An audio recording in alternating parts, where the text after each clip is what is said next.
कपड़े धोने वाली बहू। शादी के पहले से ही विभा को कपड़े धोने का बड़ा शौक था। कभी नल के नीचे तो कभी तालाब के पास। अरे मेरी नीली वाली लुंगी नहीं दिख रही है।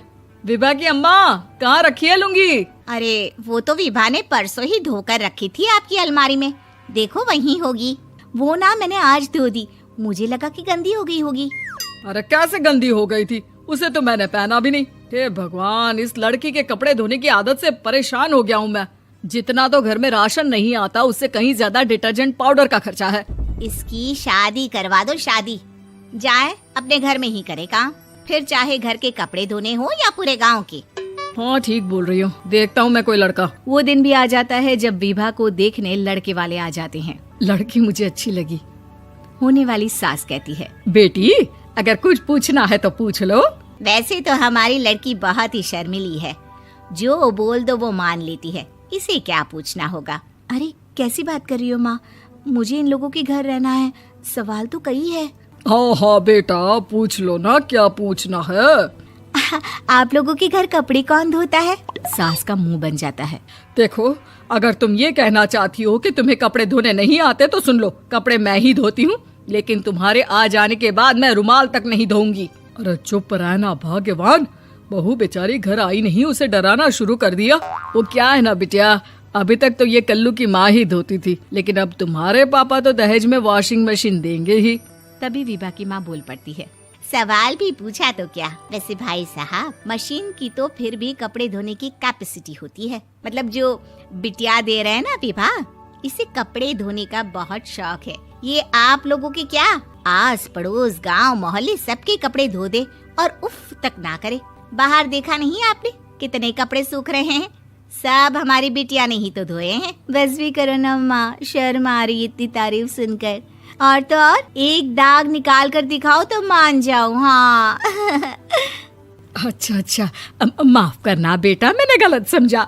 हमें तो रिश्ता बहुत पसंद है। और ऐसे जुड़ जाता है रिश्ता कपड़े धोने का शौक रखने वाली विभा का। उसकी शादी हो जाती है कोयला फैक्ट्री में काम करने वाले कल्लू के साथ। शादी के बाद अचानक विभा चिल्लाती हुई सास के पास आती है। सासू माँ, अरे सासू माँ कहाँ है आप?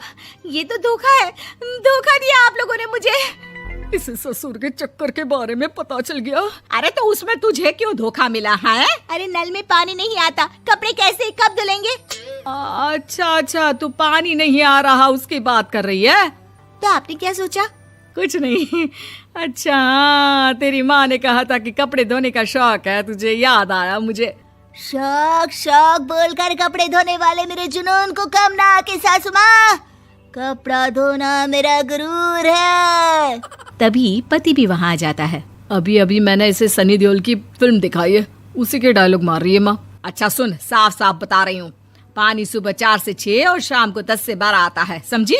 विभा टाइमिंग सुनकर हैरान हो जाती है। ये क्या भूतों का मोहल्ला है?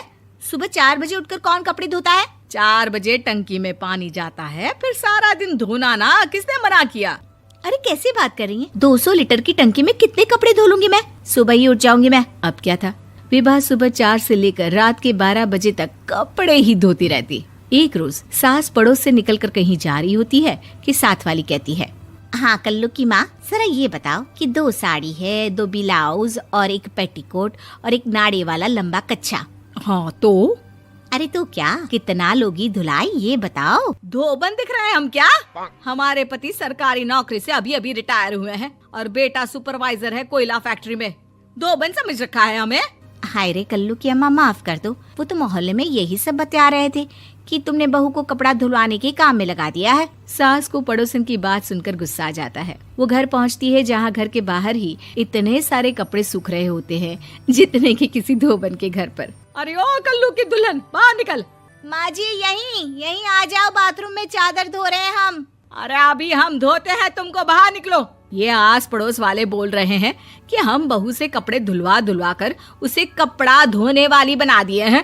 अरे छोड़ो ना माँ जी, किन लोगों की बातों में आती हो? आस पास के लोगों का तो काम ही होता है कि वो किसी तरह सास बहू को लड़ा दे। बहू सारे घर के कपड़े धोती है, ये क्या कम है? बोलिए। सास को भी लग जाता है कि वो बहू का ये सनकीपन नहीं छुड़वा सकती, इससे अच्छा है कि खुद ही चुप हो जाए। एक रोज सास और बहू मंदिर जाते हैं, जहाँ सास की साड़ी वहाँ खड़ी भीख मांगने वाली से मिलती है। माँ जी क्या बात है, आपकी साड़ी उस भिखारन से कितनी मिल रही है ना? हाँ हाँ देखो तो, दोनों की साड़ी मिल रही है। क्या बात है कल्लू की अम्मा, तुम खुद को तो अफसर की बीवी बताती हो और ऐसी सिंपल सी प्लेन साड़ी पहनकर घूमती हो। सिंपल और प्लेन नहीं है ये साड़ी। तो क्या सोने के धागे से फूल बने हैं? कुछ भी सासू माँ, कुछ भी। हाँ बने थे इस साड़ी में सोने के धागे से फूल। मेरे पति लेकर आए थे मद्रास से स्पेशली मेरे लिए 10,000 की। ताहे भाई साहब इस भिखारन के लिए भी सेम टू सेम साड़ी लेकर आए होंगे 10,000 की। सास उस वक्त तो कुछ नहीं कहती, लेकिन बहू के साथ घर आती है और अलमारी से एल्बम निकाल कर लाती है। ये साड़ी देख रही है, ये वही साड़ी है जिसे मैंने अभी पहना था। इस साड़ी में ये जो चमकदार फूल दिख रहे हैं ना, ये सोने के धागों से काढ़े गए हैं। लेकिन तू लोकल वॉशिंग मशीन ब्रश से घिस घिस कर सारे फूलों को निकाल कर साड़ी प्लेन कर दी। मुझे माफ कर दीजिए सासू माँ। और तो और, जब मैंने तुझे तेरी गलती के लिए कुछ नहीं कहा, लेकिन तूने तो सबके सामने मेरा मजाक ही बना दिया। क्यों? बहू को समझ में आ जाता है कि अब से उसका कपड़े धोना बंद।